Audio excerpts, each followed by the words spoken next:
Bree here, and it is nearly Christmas. I have watched all of one Christmas movie this year, but I'm about to make up for it with a 24-hour cheesy Christmas movie marathon / challenge because I'm probably going to experience some brain rot. These kind of cheesy Christmas movies are a guilty pleasure of mine this time of year, but I don't generally like romance movies, so I don't know what makes this so special. I guess it's just the magical time of the year. So I actually did already start recording, but my mic was not plugged in properly, so I did not get any audio. But I started at 1:30. I am 20 minutes into my first my first movie, In Love by Christmas. There's this girl from the small town of Hollybush.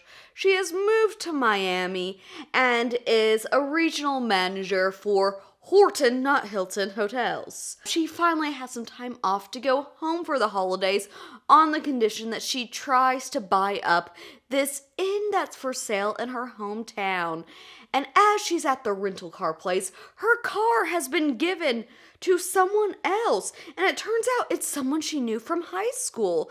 And he so kindly offers to give her a ride. And come to find out, he's also put in an offer to buy it. And he's planning on living in this inn and running it himself while she's buying it up for the hotel company. So she'd be running it remotely, so not the small town vibes.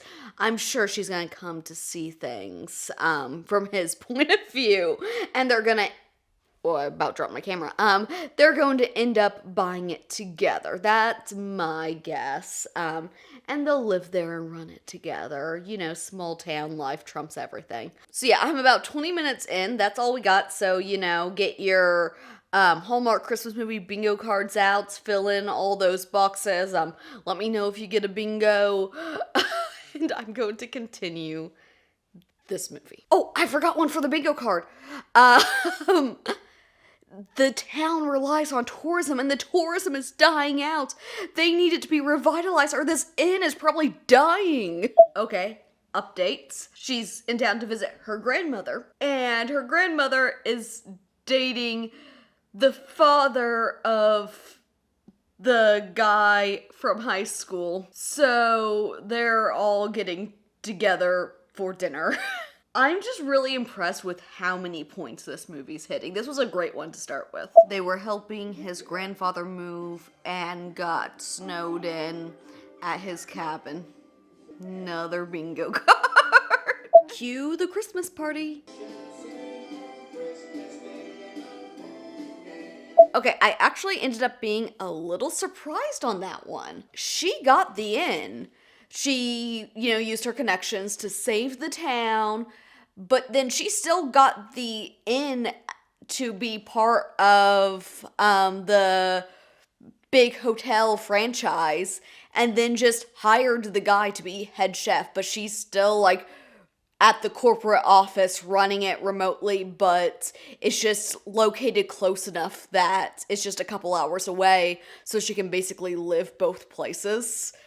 And she's still big shot city operations manager, which I have not seen in one of these Christmas movies before, and it was kind of refreshing. For a cheesy Christmas movie, I give that probably a 9 out of 10. It was pretty good. It hit a lot of the marks, and it surprised me on the ending, so I like that. Time to find out what's next. Let's see, you may also like A Christmas Wish. A teacher's Christmas wish comes true when she meets a handsome lawyer. Okay, so this one's more of a magical one. This town, there's a wish box where they put their Christmas wishes, and hers got blown out and just happened to land at the feet of this nice old lady in all this Christmas garb that she helped earlier and was super kind to. So she's clearly the Santa figure that's going to grant her Christmas wish of true love's kiss. This is the second movie I'm already feeling my brain start to congeal. I'm going to do some work while I watch this. I'm pretty sure the love interest will end up being her best friend because his brother is like, oh, the art teacher that you've been talking to, yeah. So it seems to be implying them, but there's also a new next door neighbor that she had a spark with. Some random guy sent her a drink. Then there's the guy she has a date with, which is some hotshot guy at the coffee shop. I'm guessing that's the bad choice. And she just ran into another guy who accidentally spilled a drink on her and then gave her his shirt to clean up. She ended up with the best friend, of course. It was fine. It was cute. It had some good moments in it. Some good family vibes. I'll give it a 6 out of 10. 6 or 7. 6.5 maybe. Okay, this sounds super cheesy. Christmas Unwrapped. An ambitious reporter gets the scoop on the true meaning of Christmas. Okay, 2 minutes in, and the main girl has, found 5 different ways already to drive home the fact that she doesn't care about Christmas, she just wants to work. Updates, the leading guy is the most charitable person in the city, gives away millions of dollars, and she's been assigned to write an article on him. So she's gonna get close to him. They're going to fall in love. She's gonna actually start having real feelings for this guy. And then suddenly he's going to realize, oh, she's been writing an article this entire time. Then that's gonna be the big climactic, oh, you betrayed me, I'm never talking to you again, blah, blah, blah. And then she'll leave her job or something and it'll all be fine. So is this the Lifetime Christmas movie version of 27 Dresses? I've already been proved wrong. This is literally just a minute after my last update, but he does know about the article. He agreed to have it written if the person went to all of his charity things for the Christmas season. So this girl that hates Christmas is having to go to all of them. And she's gonna discover the true meaning of Christmas. So this guy definitely works for Santa.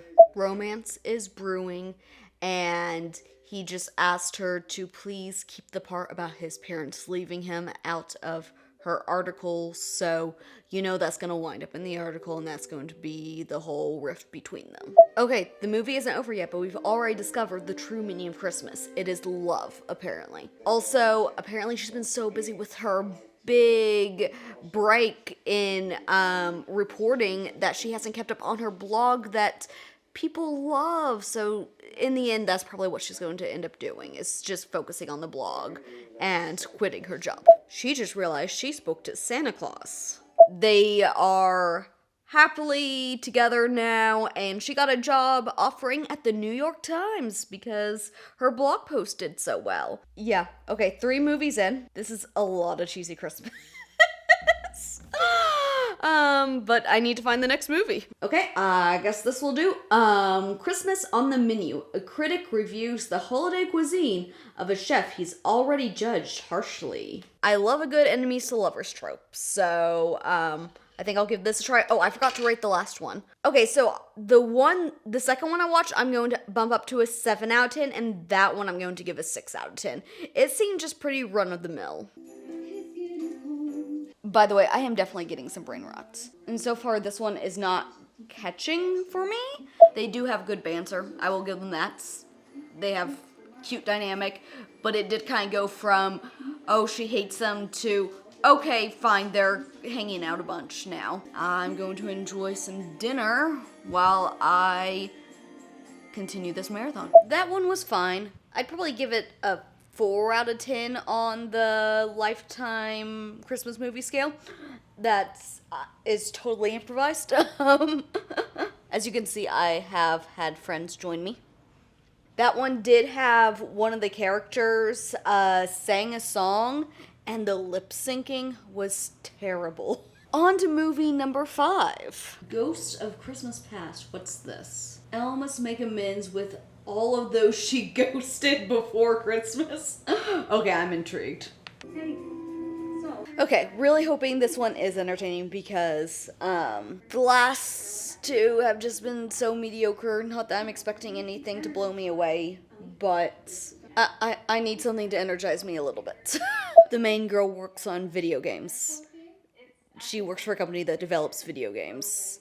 This already seems way cooler than any of the movies I've watched so far today. I'm actually kind of enjoying this one so far. They're helping. She has a work friend helping her track down everyone she ghosted. And there's one guy that she's like been afraid to contact because it was another nerdy video game guy, and she only knows his username, so I'm guessing that her coworker is actually that guy. Steven came out, and so I paused the movie to talk to him real fast, and that face is amazing. Okay, that one was everything I want out of a so bad it's good, cheesy Christmas movie. That was 10 out of 10. It was cheesy, cute, but now I need to find another one, so here's hoping it's decent. Secretly, Santa, Red and Paul are business rivals who meet at a costumed Santa crawl. Okay, let's try it. And I can't believe I've just been watching Lifetime Christmas movies for 8 hours. This one has a very Cinderella beginning. They met at the pub crawl. She lost her glove. He went back to get it, and so he missed the bus. And they got separated and never learned each other's names. Okay, so we have the ex that she's not quite over. And she does not realize that the Santa Claus she met is this guy that she has to work with that she hates. And they're both trying to find each other while they're actually working together and hating each other. So that's a fun dynamic. Like I said, I love enemies to lovers. Her best friend and the guy's sister are awesome, so I'm a sucker for good besties in these kinds of movies. I'm pretty sure the lead guy is wearing the same shirt the lead guy wore in the last movie. Well, that one was cute. I think it did enemies to lovers better than the last one did. I'll give it an 8 out of 10. It was basically Cinderella, but make it enemies to lovers. Okay, so 11 o'clock check-in. I got myself a drink and a donut because I'm going insane. I feel like my brain is melting. But we're gonna keep going and let's find another movie. Christmas movie magic. Did I watch this one last year? Allie has assigned a story covering the anniversary of a Christmas movie. I have not, so I guess this is the next one. I'm confused. There's a pig. Why is there a pig? He got out of the car and was like, "Is that a pig?" And she said, "Well, if it's a dog, I need glasses." I'm assuming what it's, what's going on is this is the Christmas movie that is the anniversary of. Yeah, it's now zooming out from the TV. Okay, but why is there a pig? The main girl is on assignment in a small town. And, she hates small towns, so I'm sure she'll come see the error of her ways. As someone who grew up in a small town, though, I much prefer the city. Gasp. The town where this movie was filmed is, like, dying. They no longer celebrate the movie like they used to. But a good article about it could bring people back, could bring the spirit of Christmas back. Can you tell I'm losing my mind? And the acting in this one is an all-time low. I don't know if the acting in this one is that much worse than all the ones I've seen so far, or if it's just been beating me down. I really don't know if it's just because I'm, like, losing my mind after watching so many of these, but this one seriously sucks. There's no build-up. Like, they met, and he's like, "Yeah, sure, I'll help you write your article." I'm like, where did this even come from? And it's just cliches in all the worst ways. The acting is terrible. The only thing it has going for it is the fact that there's a mystery, but I can't even bring myself to care about it at this point. Why are they inviting her to be in the family picture? She's been here for like 2 days. I mean, this just started with a pig, and it's just been like, what on earth from there? Steven has come out to check on me, and he says that he's worried about my mental stability going through this. Okay, but this movie is like all about trying to find the secret girl that this guy wrote this Christmas love song to. I'm halfway through the movie and they just now started quoting like one line from the song. But have not gotten the name of the song. We've gotten nothing about the song, but they finally said like, what was that line for that song, White Silent Night? I'm like, oh, well, that's more than we've gotten ever. You'd think with this being like the foundation to this movie that we'd get something, but no, they just talk about how the town's dying. Line of the day. I was wrong about you. You're not an empty-souled Christmas ham peddler. What? It's over. It's finally over. That one, it is 2 out of 10. That was bad. And now it is 12:30. I'm going to take my makeup off and go downstairs where the couch is comfier since it's late and I might fall asleep. Got my blanket in the basement. I just figured it'd be best to do the nighttime watching down here. That way I'm not disturbing Steven in his sleep. And this couch is comfier than the one upstairs for sleeping on, because I probably will fall asleep. Christmas of yes. A woman agrees to say yes to everything she normally says no to during the holiday season. This sounds problematic, but I'm sure it's a wholesome approach. I'm watching it. Well, she's sassy, so I appreciate that. And her brother and his husband are awesome. I love them. Okay, it is officially 1:30 a.m. I have been watching cheesy Christmas movie. I can't even talk. I've been watching cheesy Christmas movies for 12 hours. I am halfway through with my challenge. My brain hurts. Okay, that one was cute. 7.5 out of 10. I don't even know what my scale is anymore, honestly. I just everything has lost meaning. It is 2 a.m. Okay, this one sounds vaguely familiar. I might have watched it a previous year, but I'm not sure, and I'm close to falling asleep anyway, so I don't think it really matters. The synopsis doesn't sound familiar, but the picture and the name sounds familiar, so I might just be remembering scrolling past it. Candy-Coated Christmas. Molly Gallant lives in Beverly Hills, spends Christmases in Hawaii, and wears designer clothes. But her carefully planned life takes an unexpected turn when she visits the picturesque town of Peppermint Hollow to sell her mother's childhood home. It stopped looking familiar. I don't think I have watched this. The first person she's met in this small town, honestly, seems like some crazy brainwashed person in cult town. Okay, so her mom's old property is in her name, but her mom had let some other people move into it. So now she's gone up to sell the property because the family business is bankrupt. But there's people living in the house, and one of them's obviously the love interest. Okay, they've been renting out the house to these people, and they're behind on their rent, so there's no way they can afford to buy the house. It's just that cliche.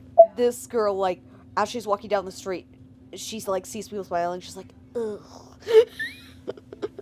That's how I feel is this my 6th or 7th movie? I don't know. I feel it too, though. I'm more and more relating to the people at the beginning of the movie. Sorry for the darkness. I turned out the lights so that I could possibly fall asleep. I haven't yet. Candy-Coated Christmas was fine. 7 out of 10. One thing that was completely overlooked at the end is the fact that she went to this small town and fell in love with this guy. It's like, yeah, we're gonna be together and obviously stay in this small town. But she hates the cold. Like, she's from California and this is like a super snowy town. And I'm like, and someone who hates the cold. I'm just like, this is not realistic. It's 3:30. Would you focus? A Christmas open house. When a professional home stager is put in charge of selling her Georgia childhood home over the holidays. Oh, wow, I feel like this is the synopsis of what I just watched. She reconnects with an unrequited, I can't speak, high school crush, and as Christmas approaches and tension grows, so does a romantic relationship between them. It is 9 a.m. I can't really rate the last one because I don't think I lasted too long before I fell asleep. Okay, Seth, should I go to Designing Christmas or A Gingerbread Christmas? Gingerbread Christmas sounds so cheesy. We're going with that. When an aspiring architect discovers her late mother's bakery has fallen on hard times, she worries a piece of her will be lost forever. Hope for the shop and her love life rises when she enters a gingerbread competition with a life-changing prize. Okay, that one was cute. It was kind of run-of-the-mill. I'd give it probably a 5 out of 10. The one thing it did have going for it is they didn't win the gingerbread competition. The person who won was honestly who I think actually made the best gingerbread house and deserved the win. So, props for not giving them the easy win just because they're main characters. He has been with me this entire movie. Designing Christmas. It's a battle of power tools and iron wills when two competitive hosts of a reality home makeover show come together for a stunt to renovate a house by Christmas, and unexpectedly, they also redesign their love lives in the process. Wow, yeah, that is so unexpected. Wow, I think this is the first one I've watched where she is dating someone at the beginning. Or, either of the main couple is dating someone at the beginning. Update.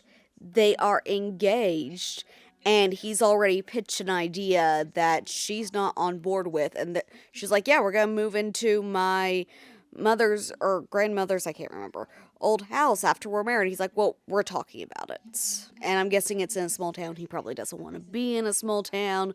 And oh, the horror of someone not wanting to be in a small town. They must be a terrible person or something. I don't know. I really like the show Love It or List It. And the designer from the show, Hilary Farr, is in this movie. And she came up, I'm like, why does she look so familiar? I'm like, wait a second. I looked up it's her. And so that was funny, and that was a pleasant surprise. I'm clinging to every pleasant surprise right now. Yeah, this movie's interesting because I feel like I'm watching a home renovation show combined with, well, right now it just feels like a home renovation show. There hasn't been a whole lot of romance. I can see who the love interest is, but they haven't really done much with it. But it's like they put a home renovation show, just slipped it into the middle of a Christmas movie. So, it's interesting. I have not been able to get up since I woke up, by the way, because he's been here. Ended up falling asleep during that one, but from what I saw, 7 out of 10. Okay, I think this will probably be the last one. Hooray.